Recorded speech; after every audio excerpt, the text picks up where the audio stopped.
Hello everyone. As introduced, my name is Tim Till and I'm a sales representative with Identity Automation.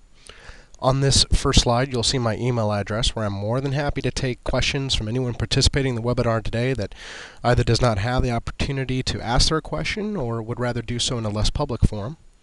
And as I also mentioned in the introduction, this session is entitled The Domino Effect and is about leveraging identity management for compliance, risk avoidance, and cost reduction. We have a lot of slides to go through today, so let's jump right in. To set a foundation, let's take a moment to define identity management. The Burton Group defines identity management as a set of business processes and a supporting infrastructure for the creation, maintenance, and use of digital identities. So what does that mean? At a very basic level, it means that identity management is about getting people access to the resources they need to do their job while maintaining adequate visibility into who has access to what at any given point in time, thus ensuring that systems, data, and intellectual property within the enterprise can only be accessed by authorized personnel. All organizations employ some system of identity management, whether they call it that or not. It just so happens that in most organizations, it is a manual and disjointed process, but digital identities are being created and managed within the organization's infrastructure, and chances are that IT are trying their best to manage control. So what do we mean when we talk about managing identities? Well, just like anything else, there is a life cycle associated with each and every identity that exists across the enterprise. The account or identity lifecycle begins with a relationship, such as an employee hire or a partnership agreement, at which point an account is provisioned or created in the environment. And over time, you have to maintain that account because of job responsibility changes, relocations, etc. Then there's password management, which is one of the more costly aspects of identity lifecycle management. Users forget their passwords, so they have to call the help desk or their passwords expire and they can no longer access the systems they need to perform their job.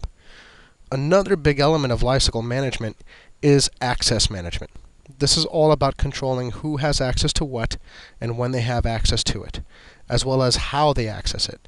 Can they single sign-on to multiple resources at once, or are the users required to authenticate against multiple identity stores?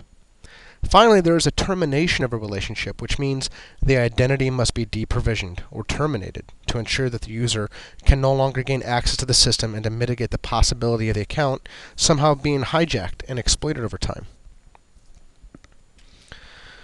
Before we delve into this too deep, let's step back in time and see how things have changed over the years.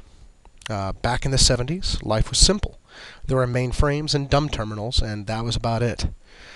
In the 1980s, we started adding client-server applications to the mix, and then in the 1990s, we started adding internet services, until today, where we have a very complex variety of systems and services that require authentication and access control.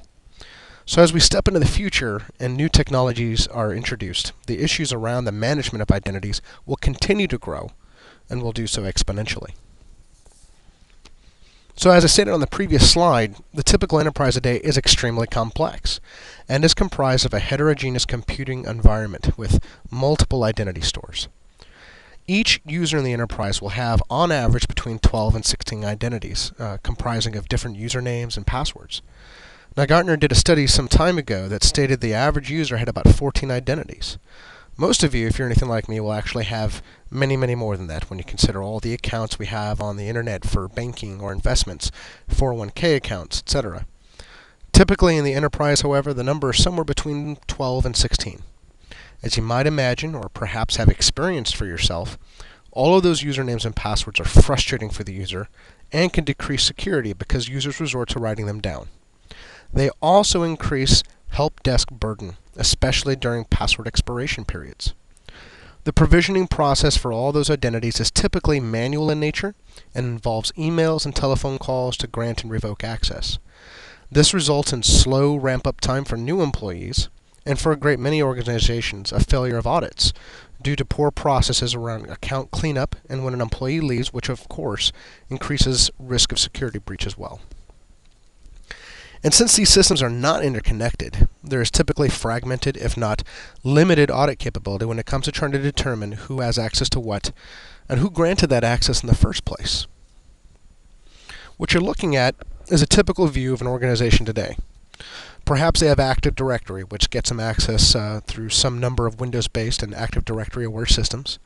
They may also have eDirectory that gives them access to other EDIR or LDAP-aware systems. And then there are a host of other systems that have their own identity stores that require the user to log in directly. Now, since most organizations do not have a consolidated view of the identities within their systems, and because the management of those identities across so many systems in the environment are being managed manually, tremendous amounts of effort goes into their management and makes adequate control of access virtually impossible. So this creates, in reality, identity chaos. Lots of users and systems required to do business, multiple repositories for identity information, multiple user IDs and multiple passwords, decentralized management and ad hoc data sharing. This disconnected environment creates pain in multiple areas. For IT, they're overwhelmed trying to manage their users across the disparate systems that they have to manage. In an effort to improve their responsiveness, they will oftentimes resort to poor practices to synchronize data between systems, which can cause an array of issues and is just not an acceptable practice. For end users, whether those are employees, customers, or partners, they're equally overwhelmed with a vast array of user IDs and passwords that they must manage to access the various resources across the enterprise. Many users will even resort to writing IDs and passwords on sticky notes and pasting them to monitors and keyboards so that they can remember their credentials. Manual provisioning processes also impact users because they are forced to wait for system access when onboarding or when changing job responsibilities, which impacts their ability to perform their job function. So with all these disparate user stores in the environment and employees coming and going, organizations find that they have many orphaned accounts, meaning a user gets removed from some systems when they leave, but not others, which of course creates security risks, and it impacts IT maintenance costs, which are often based on user counts. Similarly, when users change roles or functions within the organization, additional access is often granted so they can perform their new role, but very few organizations take away access. Thus, users end up with far more access than they should have for their particular role.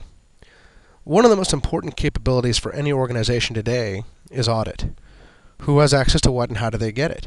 Surprisingly, very few organizations have comprehensive audit capabilities, and even fewer have a unified view across the disparate systems in their environment. As the compliance requirement increases, this is an area that must absolutely and categorically be brought under control. For owners and business leaders, a lack of a coherent and unified identity and access management infrastructure significantly increases costs for integrating partners into their infrastructure, which creates competitiveness issues and may also increase risk to the company. Similar to the security concerns already mentioned, business leaders want to know who has access to what. They need to have control so they can be certain that they are minimizing risk to the business and complying in all areas where they have compliance requirements.